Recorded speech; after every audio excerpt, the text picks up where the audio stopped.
Hello, hello, hello. This is Rhyana Hello. Wholesome Empowerment Group, and we are on Zoom recording with Mr. Dennis Busulwa, the gym guy. We are going to be talking all about the power of 7 and fitness. So Yeah. I'm going to do a brief introduction about what the power of 7 is and introduce our lovely guest, and we are going to delve into discussion. Awesome. Ultimate Power of 7 Wellness Fit Guide is all about creating tools and strategies to just develop your own personal self-care toolkit.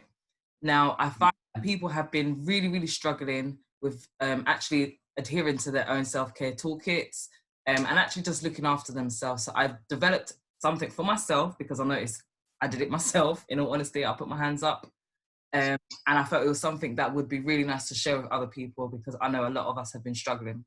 And yeah, we're going to be talking about one element, which is fitness. And Mr. Jim, which is my personal PT, and we're going to be talking about fitness, his own personal wellness journey, how he uses fitness to support his own wellness and well-being and mental health. He's hopefully going to give us some recommended tips on how you can develop your own regime. So, welcome. Yeah. Mr. Thank you. Busulwa PT. Thank you. Give a brief introduction of yourself. Yes. Thank you. Thank you very much for the welcome and that introduction. My name is Dennis Busulwa, also known as the gym guy. I'm a personal trainer, body transformation expert, and I've been in the health and fitness industry since 2001. So that's nearly 20 years I've been in this game. But yeah, so I've got a background. I started off with a background in sports. So I played every sport as a kid. I played everything from cricket, I did athletics at a pretty high level, karate at a really high level, and where I represented my borough at the London Youth Games, which is like the biggest competition that you can do, like kind of county level as a junior, and then at district level, sorry. And I also played football at a pretty good level. Had trials with Sheffield United Football Club way back, with like 25 years. In the 25, years. yeah, nearly 25 years ago. Yeah, so as a kid, I was really active. Yeah, so I played every sport. It kept me active, and a healthy body is a healthy mind. So in as much as being involved in sports, I was also very academic as well. So I was quite good academically. And I used to find that because we used to play football every break time and football every lunchtime, after lunch, we went into lessons still quite amped up and hyped up. So where the last couple of lessons you'd be kind of flagging, you can't wait for the bell. There's people dozing off because they just had lunch, right? Yeah. So we'd go in there with high energy. So you're a lot more alert, you're a lot more attentive. Yeah. And I found that it was a lot more productive. And also because of the exercise, exercise improves more blood flow and oxygen to the brain, which improves your brain function and things like that as well. So so I found that being healthy physically helped me a lot with being healthy mentally. So because, but on the other hand, because I was involved in I'd had so many different social groups. I had a social group that were the fitness jocks, like in every sport. So I was like school athletic captain, school football captain, and the like. And then I had the other social group who were the geeks. So I was kind of like the buff, a bit of a boffin. So I was kind of like, I fitted in that group as well, category, and I fitted in the arty guy, the kind of music people. So I played drums at school. So I was in we had like a steel band orchestra. So I played drums there. I could sing. Yeah.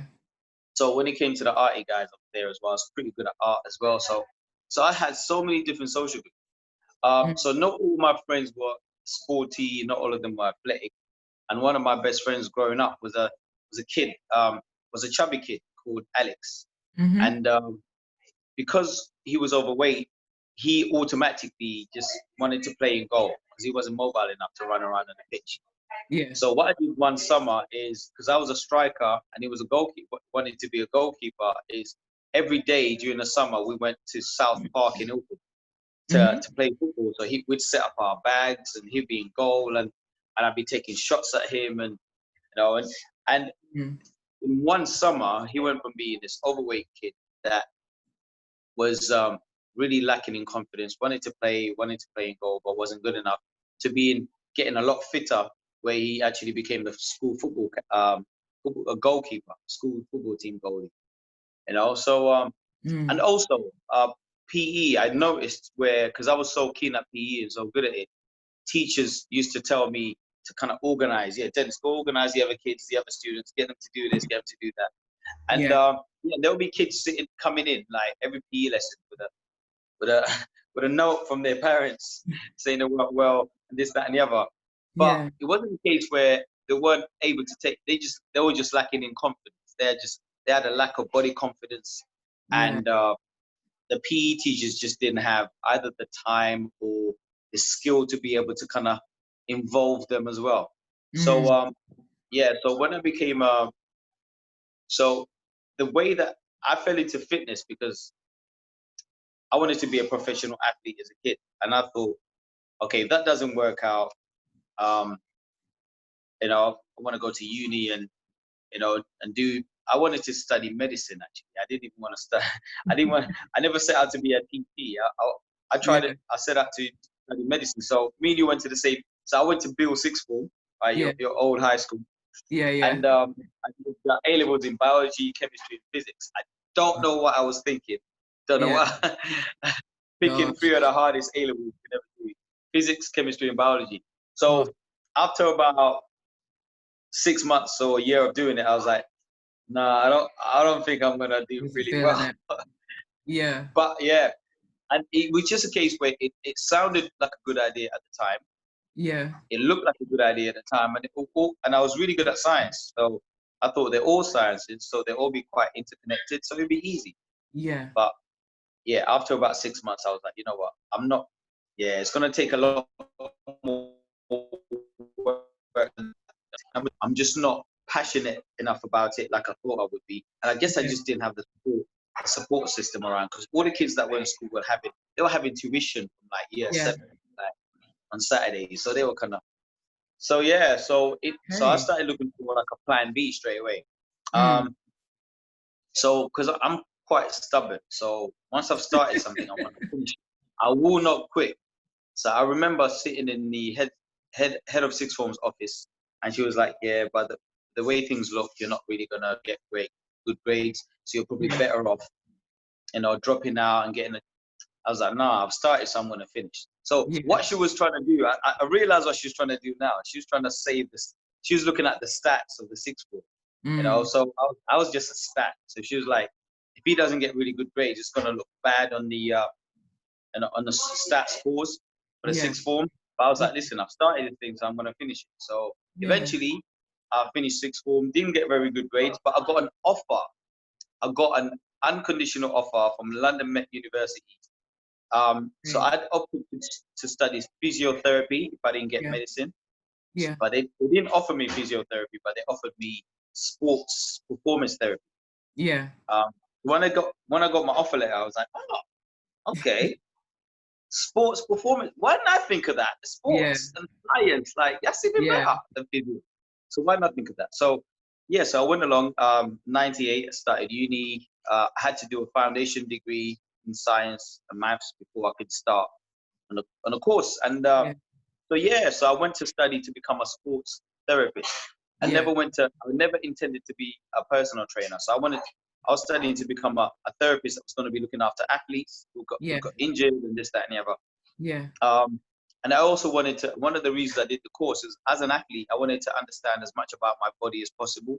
So if Mm. I ever got injured and I went to a physio or a doctor, I could explain exactly what it was. I wanted to know the scientific jargon and this, that, and the other. Yeah. So Yeah. that's one of the reasons that I did it as well. And just to have a deeper understanding of my own body as well as an athlete. Yeah. So um, in my second year, um, I dropped out to get a full-time job. Oh yeah, sorry. On on the side, I was working part-time as a gym instructor. So I'd Okay. work throughout sixth I form, remember that. yeah. So throughout sixth form, at Bill, I was working at Burger King. I worked at Burger King for like 4 years, Yeah. and then the first year of uni or so, I was working at Sainsbury's local. So when I Mm. started the degree, I thought, what's the use of me applying for jobs in retail, or it make more sense because I'm doing a sports degree to Yeah. apply for a job in a similar, as part-time job in a similar area. So that's why I thought, oh, gym instructor would be a good job. Yeah. You know, Yeah. so that's how I applied for a job as a gym instructor with a company called GLL, Yeah. and then eventually I got into. Initially, there wasn't any vacancies, so they hired me as a membership advisor, Mm. which I wasn't very happy about. But I had to wait my turn. I waited a year doing I was that gonna for a year, say and that then that's not what you really wanted to study, to be the member no, inquiry person. but yeah, I guess because I had experience in sales, working at Yeah. Burger King, working at Sainsbury's local, they're like, yeah.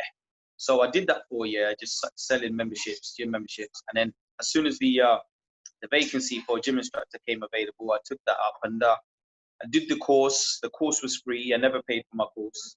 Or Mm. did we have to pay for it? I never paid for it. So I don't know. So yeah, so I got my gym instructor qualification for free, and started working at East Ham Leisure Centre, Yeah. Newham Leisure Centre, all the leisure centres in Newham, all the Yeah. leisure centres in Waltham Forest. I worked at them at some point, and then I was So at you, uni at you the can time. say that you're very well experienced because you've just given a really long, extensive history, and that's really important when it comes to knowing what you're doing. Yeah. I find a lot of people, particularly even like on Instagram or on Facebook, they are like doing something well, but at the same time, I feel that you need to have such a well-versed variety of experiences in different settings to be able Mhm. to get Yeah. results the way that you do. So something that you also that wasn't just mentioned is you said that you're a transformational coach as well. And I think that's kind of really good to highlight Mhm. because particularly with this age of transformation that we're in, a lot of people are either looking to make some changes in their life, and whether it is physical, Mhm. mental, emotional. But I think this kind of encompasses Mhm. quite a few areas. And even still, you mentioned Yeah. about like your own journey and how it supported you. And Yeah. it's kind of good. Let's highlight the mental health benefits of a fitness journey, because particularly on the other side of Yeah. this COVID situation, it's going to be really important for people to create something long term that's going to support them, um, lowering Yeah. anxiety, depression. Like, let's talk about the health benefits of working out with your mental health. And the mental health. Yeah. So Mm. I'm not sure if I told you, but I worked for a year as a sports therapist for the NHS, Okay. and I was working at a mental health unit. I worked at a forensic mental health unit for a year, and Mm. basically I worked alongside the occupational therapy department Yeah. as a sports OT, sports occupational therapist. So our jobs as the sports department was to engage with the patients on the wards who were Mm. ready to kind of engage with us and get them doing sports, get them more active, Yeah. get them in the gym 3 times a week or as often as they could, get them playing team sports like volleyball. That's how I learned. That's when I learned how to play volleyball, learned how Mm. to play indoor tennis. We Yeah. played indoor football with them as well.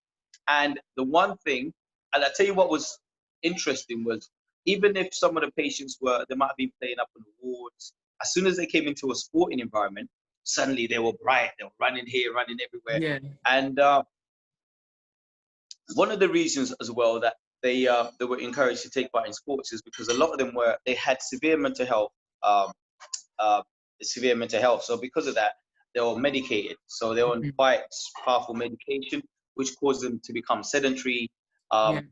caused them to gain weight really quickly. So a lot Yeah. of them had high blood pressure, diabetes, they were Yeah. obese, and things like that. So so it was quite challenging, but they really liked being around us and being around the energy Yeah. of the gym, and and also what was remarkable was for days after they went back on the wards. So we used to have to write a report of them after we took them back to the wards, and Yeah. we'd get reports from their nurses Mm. and uh, and uh, and psychologists saying that, you know what, for the last 2-3 days, so and so has been in an excellent mood.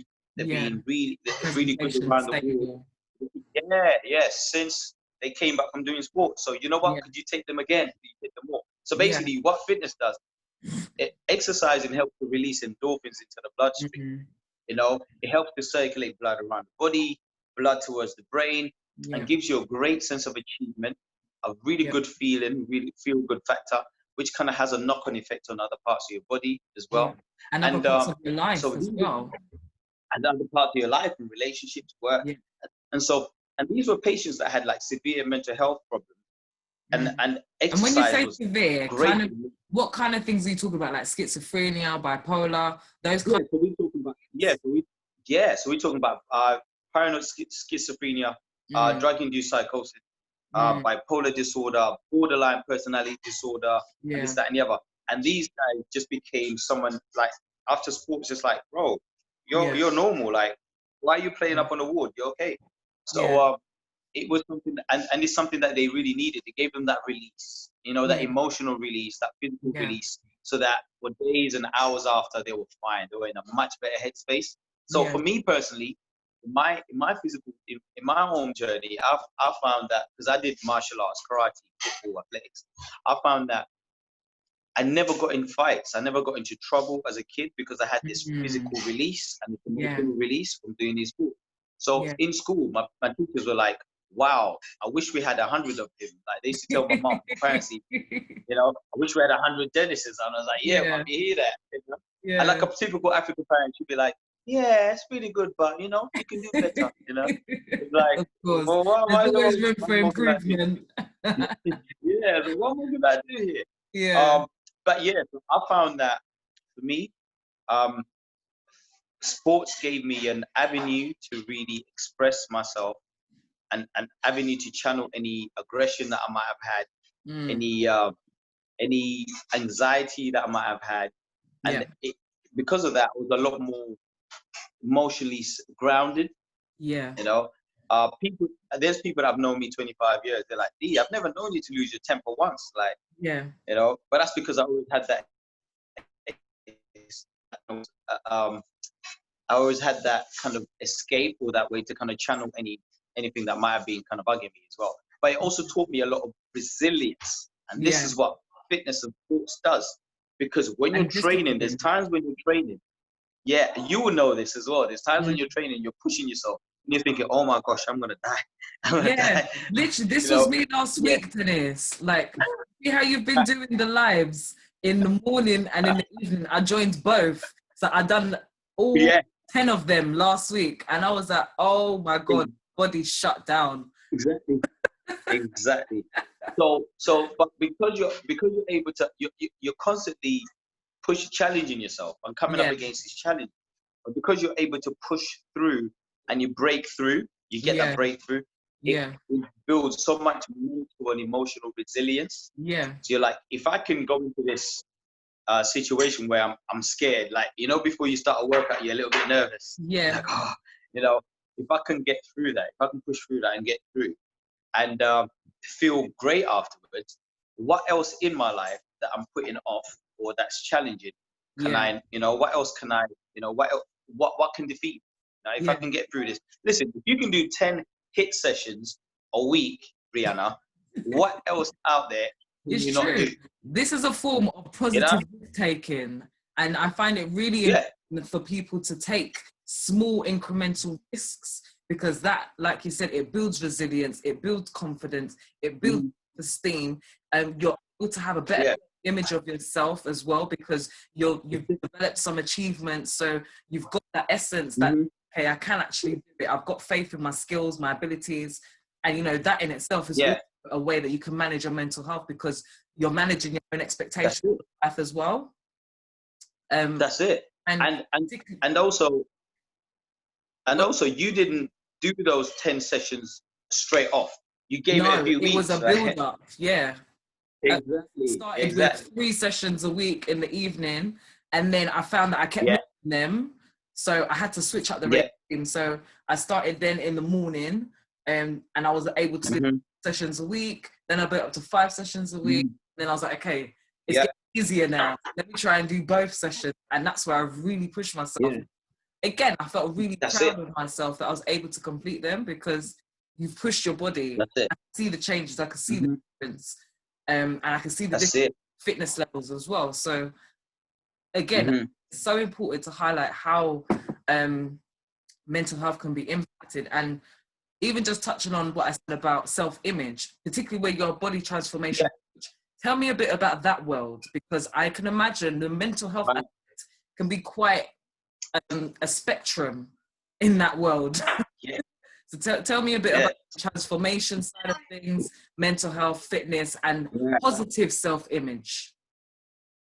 Okay. So one of the first things that I used to ask people that came to me, one of the things that we did is we'd have a thorough consultation Mm, where we kind of talk about their lifestyle, how they're going to be able to fit the fitness in, and this, that, yeah, and the other. And I check their stats. I check their stats as well. Things like their blood pressure, yeah, their I heart remember rate, that. weight, yeah, their percentage body fat. And people used to come in and I'd check their stats and I'm like, well, you're healthy. Yeah, you want to lose 3 stone, but you're fine. You got better blood pressure. You got much better blood pressure and better lower resting heart rate than say another person that I train that's like, you know, 3 stone, 4 stone lighter than you. You're healthier than Mm, they are. So yeah, why do you want to lose this weight or why do you want to gain this weight?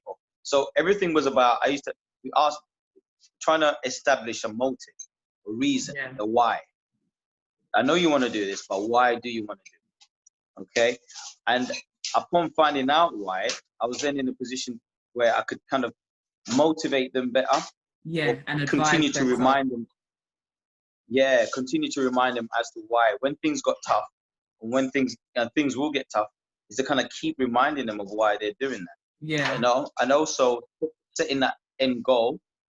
And also in their mind, they used to say, in your mind, I mean, as soon as, say for example, the first time you walked into the gym, mm, I could envisage what you could look like months down the line if yeah, you did this and you were consistent with this. Even yeah, though you might not have been able to envision it, I could, because I've helped hundreds of people, maybe even yeah. thousands of people at this point through the same journey, Mm. right? And I know You what the even knew that human I body had is something capable wrong of. with my ankle when I came in, just by the way Yeah, that I walked. yeah, I could tell. Yeah, so I could Yeah. tell. So once again, it's experience. Experience teaches you. And I've got this thing Mm. where I guess maybe I'm a bit of a perfectionist. I like to fix people. I like to fix things, fix situations. When people are walking, I can tell which of your legs is longer than the other, which of your Yeah. feet turns up more than the other, which of your Yeah. shoulders is lower than the other, or this, that, and the other. So I can I've got an eye for all of these Yeah. things. You're like a I social got an eye for all of spectator. these. Yeah, I'm a watcher. I'm a people watcher. I Yeah, watch, and social because I observe, spectator. watch and observe, yeah, I watch, I observe, I listen. Yeah. I don't miss anything in the gym, right? So even when I'm working out, I know what this person over here is doing. That person, so just that kind of awareness, all round Yeah. awareness. Um, so yeah, so with regards to transformation, this is what I found out throughout the years was that you can. I've helped clients lose 5 stone, 6 stone, 10 stone. Mm. I've helped clients get to their goal. You've helped me But multiple times. yeah, and then what used to happen? So you get into the greatest shape, and then it might be 3 months. I don't see you for 3 months or six Yeah. months, and then you come back and it's like, what happened? Yeah. No. So what was happening there? I'll tell you what was happening there, right? What was happening there is there was physiological changes taking place, or Yeah. physical changes taking place, because the mental, emotional, psychological changes hadn't taken root. Mm. Yeah. It's true. Right, relapse. So this is what I found out was, and I'm kind of like that anyway. I kind of like to get into people's heads. I found out that unless the changes take place here, Yeah. any changes that take place externally are only going to be temporary. Yeah. That's very true. Yeah. So in order to help someone transform permanently, you have to help them make the necessary emotional and mental transformation, I such that once 100% agree with that. they arrive at that goal, they're able to stay at that goal. The other thing as well is it's almost a waste of time working with someone to help them lose weight, for example, if in their mind they see themselves, say for example, a young lady that wants to become slim. It's a waste of time me trying to help them become slim if in their mind they still looking, they see themselves as this fat girl, or look in the mirror and they see a fat girl, or their self-image is there. So I've also had clients who have gone from like a size 16 to a size 10, and they go shopping and they're still buying size 16. Yeah, And I'm like, too. Yeah. You're a size 10 now. The perception of your current self and your previous self hasn't merged properly, because you've probably been that way for so long. Your mind has been conditioned to just go to up that particular size, you know. But even in the lost journey, I found that I stopped myself from buying clothes until I got to my ideal weight. So I still had a lot of my size 16 clothes and whatever, and I have not been size 16 for how many, Dennis? Like since probably like 2012, I've remained a consistent weight for the last 4 or 5 years. So that's it. I used to tell clients, listen, if you go get rid of your big clothes, get rid of them, sell them, burn them, take them to a charity shop. Do not give yourself one item. I always say keep one item as a reminder. Yeah, that's it. Yes, it's important. Yeah, but don't give yourself a fallback. Yeah, because I've got clients that used to say, yeah, like especially males, they're like, yeah, I've got my old trousers. Is that so if I put a bit of weight on, I could fit back into these. I'm like, no, you are giving yourself a fallback. You're giving yourself a plan. Nah, You got, this is you now. You got to embrace the new you. Yeah. Understand that this is the new you and there's no going back. And it takes courage for that to happen. Because people, even though people aren't happy with their current situation, at least that situation is familiar. Yeah. People are afraid of the unknown. So even though people want to make changes for the better, you know, they are afraid of letting go of their old self. It's almost like you're on a branch, right? It's almost like you're on a branch and you're trying to swing from one branch onto the other. In order to grab the other branch, you got to let go of the other. Yeah. You got to let go. That's it. You got to let go in order to be able to grab the other branch. So, and a lot of people. It's kind of where people are stuck at the moment with COVID, because like where people are in this temporary normal, they're still trying to hold on to the old reality. Exactly. Yeah. So I've been trying to really look forward to the new normal and creating new positive habits for long-term future.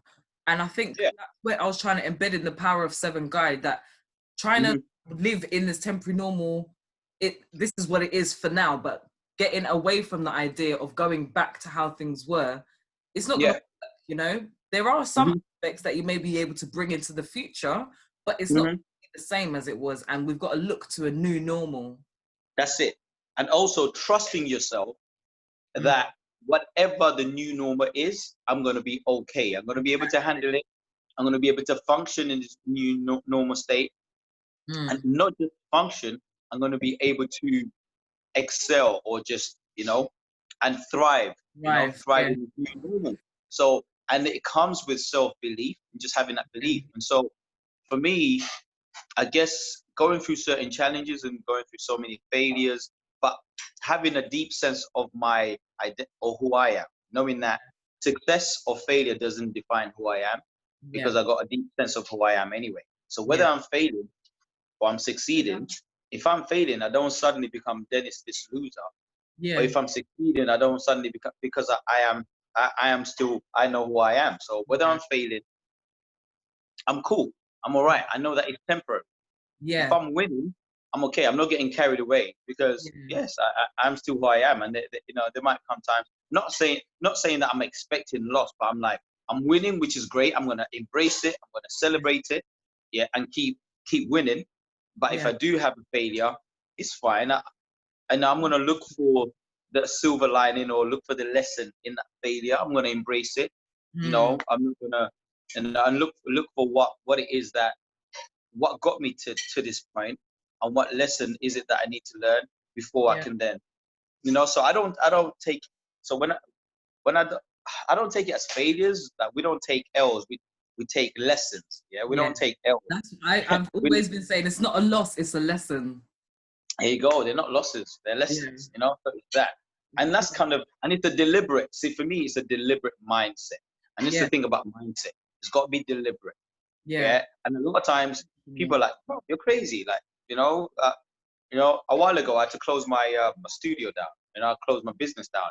And 2 days later, I was in another gym, business as usual. And people are like, "Bro, like," I'm like, we got that success or that place, that business did not define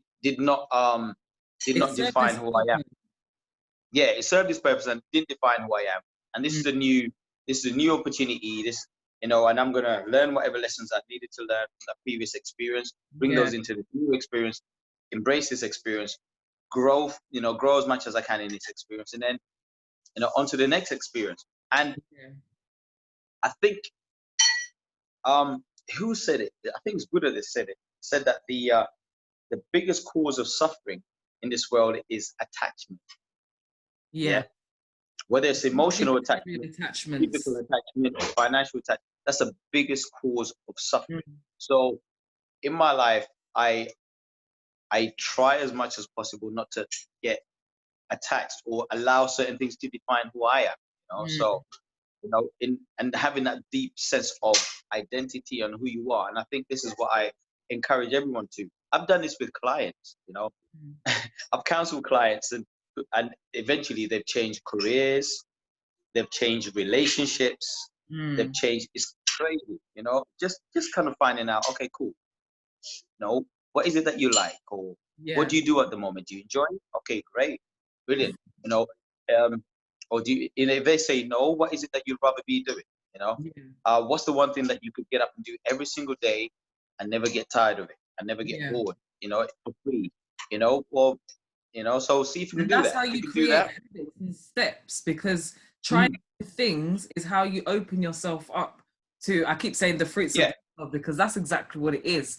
This world is so fruitful, and we have to, one, be in the right mindset to actually see that these opportunities, and two, actually try them and be brave enough to try them, because that's how you're able to build up a better sense of self, better sense of awareness.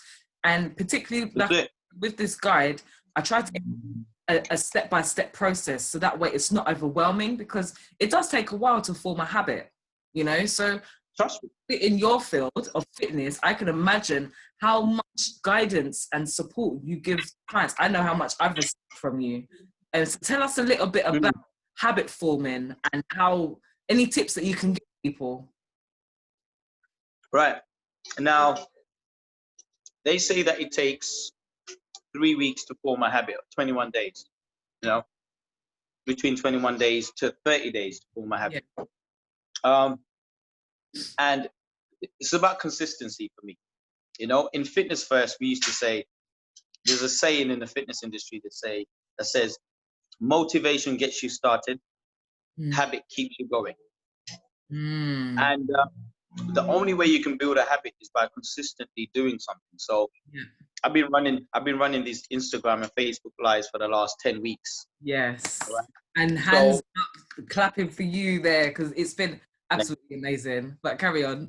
Yeah. So the whole idea for that was consistency. I was like, as soon as the lockdown started, was enacted, I was like, you know what?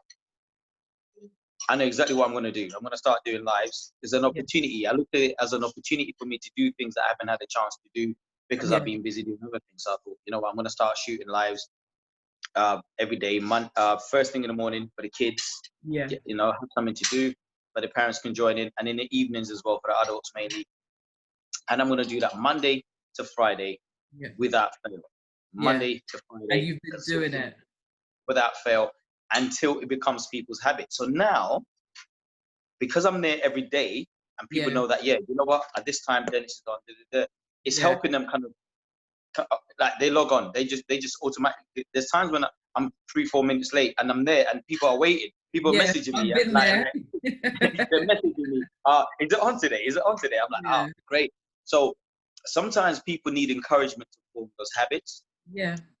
some people are very good at doing stuff independently, Yeah. right? They'll go off and do it. But like me, I know that I need a bit of hand holding, and I need a bit of, a bit of pushing initially to do certain things. But once I start doing it and I find my feet and I get my confidence, then I'm like, I'm teaching other people to do it already. That's me. So I know myself. I know that if I need a bit of, and I'm a personal trainer, I find that if sometimes I need a training partner, if I need someone to push me to train, how much more someone that doesn't even like to exercise, But yeah, the power of a habit is, it's about doing things consistently for a period of time until it becomes second nature, but also incorporating that into your lifestyle. So I used to ask people, okay, cool. So you want to train? Okay, so you want to train. How many times a week do you want to train? Okay, what's your lifestyle like? What do you do for a living? What kind of hours do you work? What time you wake up in the morning? Where can you fit this? How many kids have you got? How realistic is it for you to fit this into your lifestyle so that it becomes part of your lifestyle, but also it's consistent? Yeah. I used to tell clients, I'd rather you come to the gym twice a week consistently for the rest of your life than say you're going to come 5 times a week and then one week you don't come and another week you come once, or this, that, and the other. Just be realistic with it, be realistic with it, and just be honest with yourself. So there's certain clients that say, yeah, I want to train 3 times a week. And I'm like, you know what? You can't. You're not going to be able to. Come twice a week and do as much, work hard twice a week. If you do find that your circumstances change and you can train 3 times a week, then go ahead and do that. But for now, focus on twice a week. Yeah. And it's managing it. This is a big thing. Sorry, go on. It's about managing people's expectations and saying, from my experience, I'm very honest. I'm very honest with people. I just tell them, listen, I'm as nice as I can be with it. But with certain things, you just got to be straight. I'm like, no, you won't be. If you want to achieve this goal, you got to give yourself, it's not going to happen in 12 weeks. It's not going to happen in 6 months. You've got to give yourself at least a year to achieve that, because it's going to take that long for you to start to see yourself as this, but stop seeing yourself as the person you are now and start to see yourself as that person. It takes a while for those changes to take place, especially if you've been a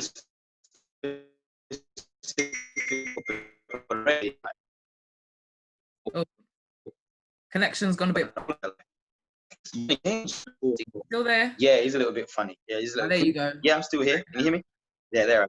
Yeah, so those changes aren't going to happen overnight.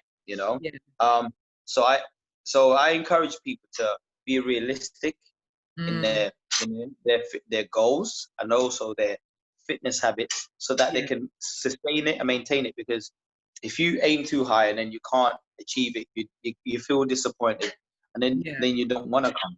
And the other thing is as well. if you come 3 times, it's a bonus. So you're proud of yourself, like, ooh, I came 3 times a week instead of the 2. And then after that, if your lifestyle changes, do that, but consistency is the main thing.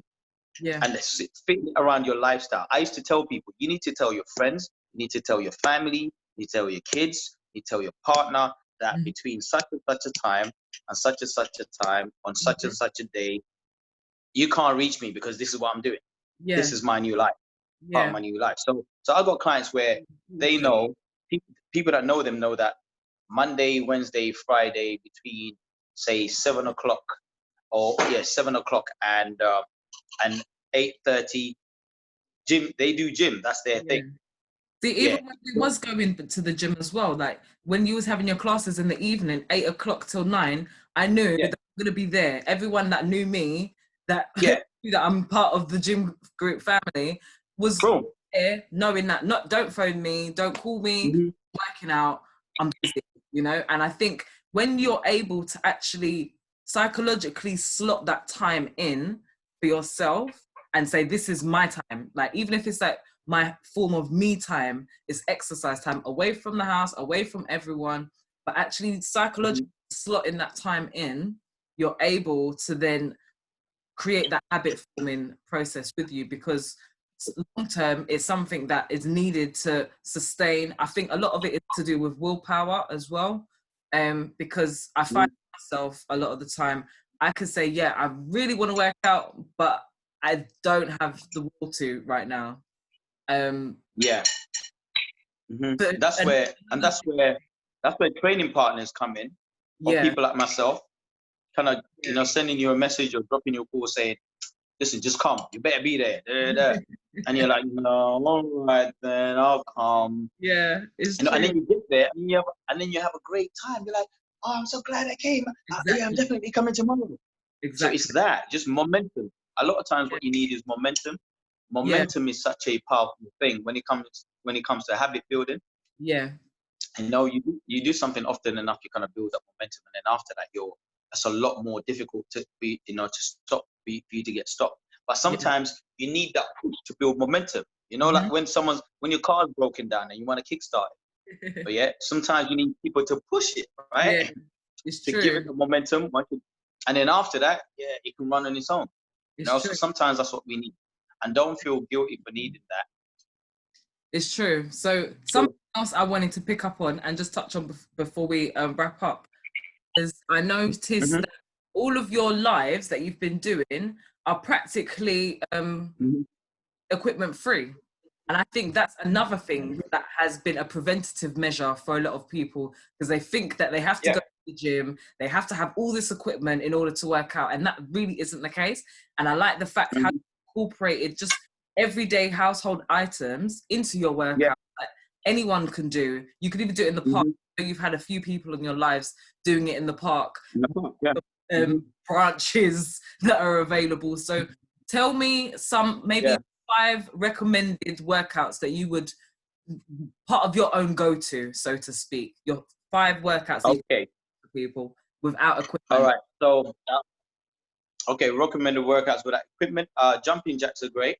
Cool. Yeah, love jumping. If you got bad joints and you can't jump, yeah, if you got bad joints and you can't jump, you can do something called squat jack, where you Mm. kind of squat, still raise your hands up, Above your like head. down, just squatting. So you're going through the movement and you're still strengthening those muscles, Mm-hmm. so that after a while you'll be able to do the jumping jacks. Squats are generally really good as well. Mm-hmm. Um, I find that the plank is another very good exercise for the core. Mm-hmm. Back extensions or the Superman I do all the time to kind of even out working the abs and working the back. Yeah. And then another exercise that I feel is great is a clean and press, which is a full Yeah. body exercise. You Yeah. know, full body. So exercises that work the most muscles at the same time and will burn the most calories at the same time. So those are really, really good exercises. Also, what I did do was even I do it in my front room, my mom's front room, yeah, Yeah. workouts. And listen, I tidy up, but I don't tidy up too much because I'm trying to keep it as real as possible. There are Yeah. people in their front rooms and they got kids' toys here, kids' toys there, this, that, books here. Listen, just clear a space. If you can clear 2 square meters, Yeah. that's it. You can get down. I got people doing it in their corridor. They're doing Yeah. it in the corridor, this, that, and the other. So I'm trying to expel any excuses that people might think of. I'm like, Yeah. I'll come on there, and some people are rolling out of their beds. Yeah. You know, Me. they're rolling out of the bed. Yeah, yeah. I've asked some young ladies to come live. They're like, I'm not coming live. I'm in my sports bra and knickers. I'm not gonna come live. I just roll out of my bed onto the mat. So That's why you pick on me then. yeah, you. So yeah, so it's basically equipment free because not everybody's got the kettlebells, not everybody's got Yeah. dumbbells, not everybody's got. Listen, I see some personal trainers on live. I mean, serious. They've got a whole set. They've got a squat rack. They've got this. They've got that. Mhm. So if you're working with people and you're doing a session, a workout session with people, so what happens to people that don't have all this exercise Yeah. equipment at home? What about them? What are they supposed to do? Discouraged.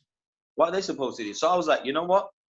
Just use your own body, use your own body weight squats, press ups, whatever it is, jumping jacks, Yeah. and keep it simple. We do 4 exercises every session, Mm. exercises, and we do them, you know, we do 4 or 5 rounds, Yeah.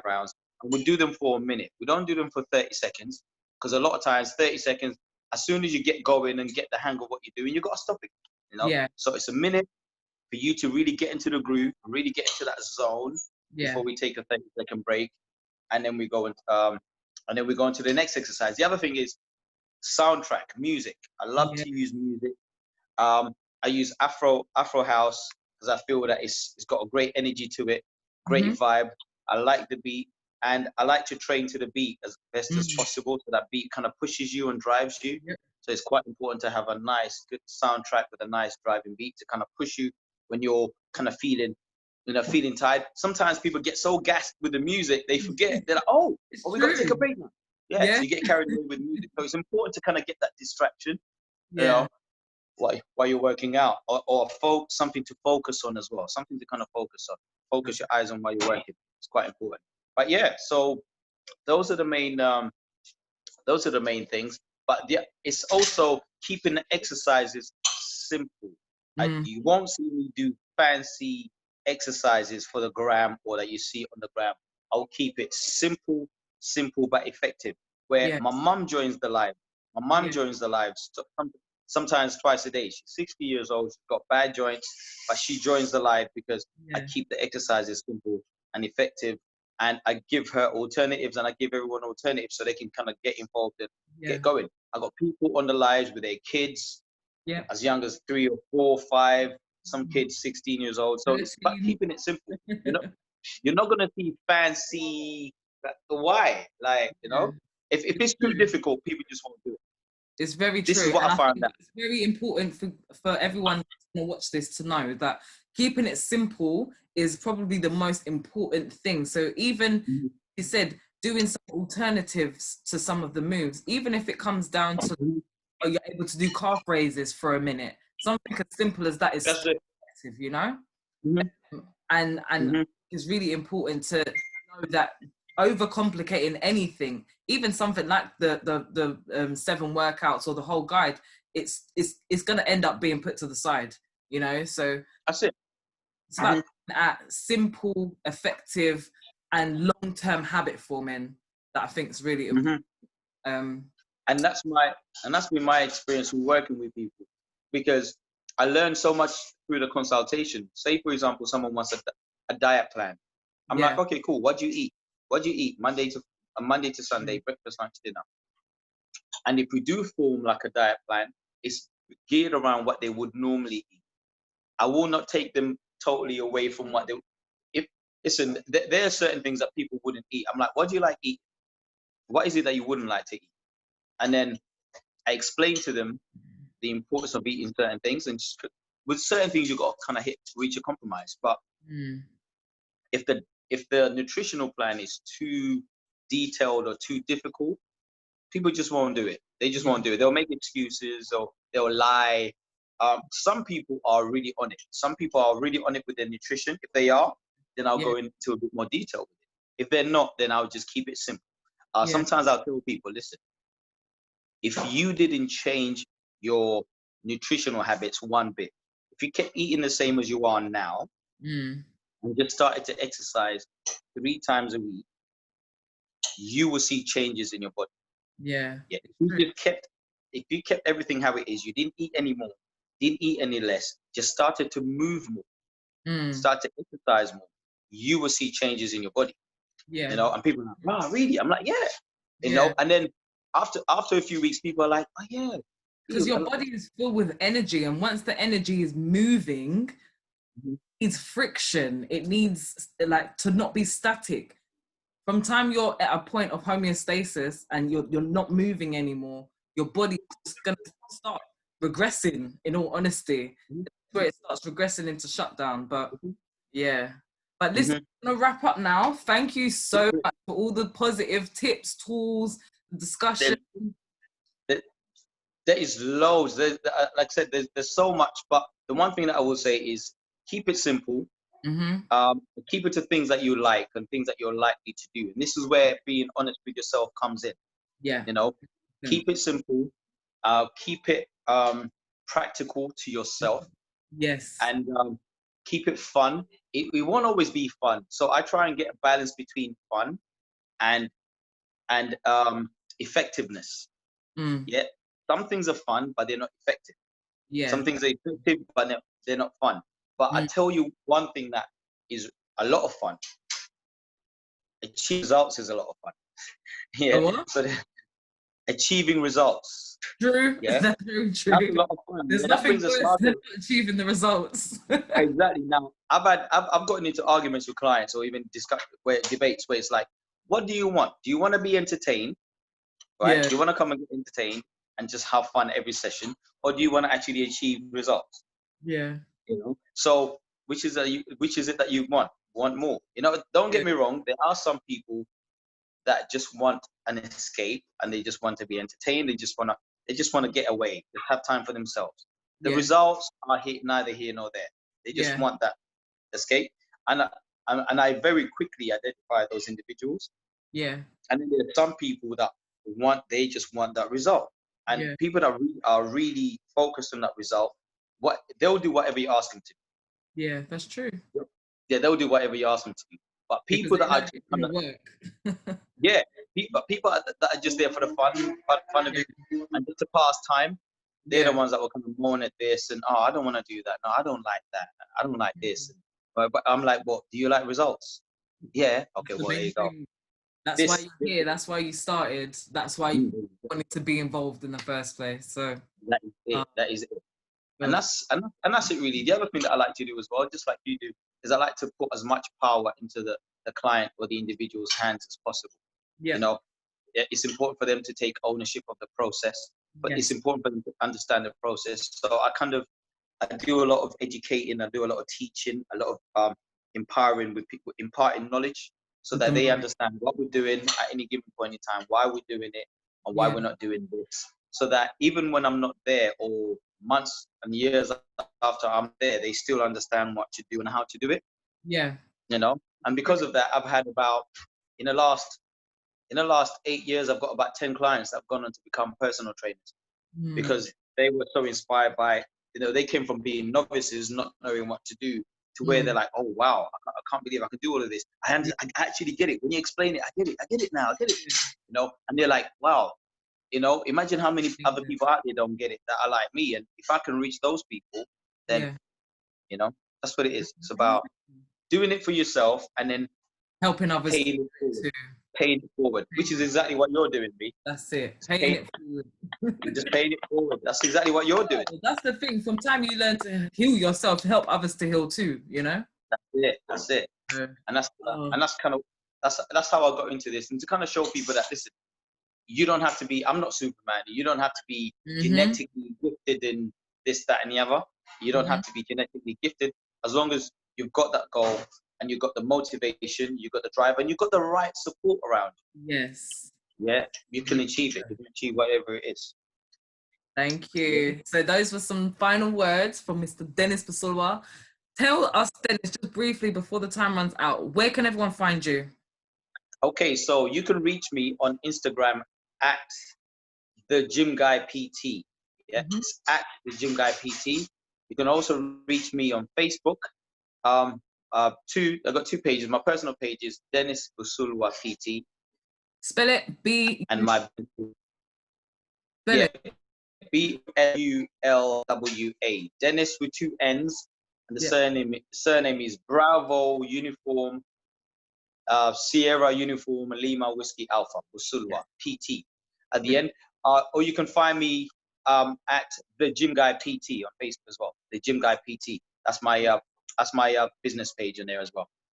Good stuff. Thank you. Thank you. Thank you. Awesome. So we are concluding. This is day 6 of Basic. the Power of 7 Ultimate Wellness Toolkit interviews. Tomorrow we'll be joined by Sparkled by Self.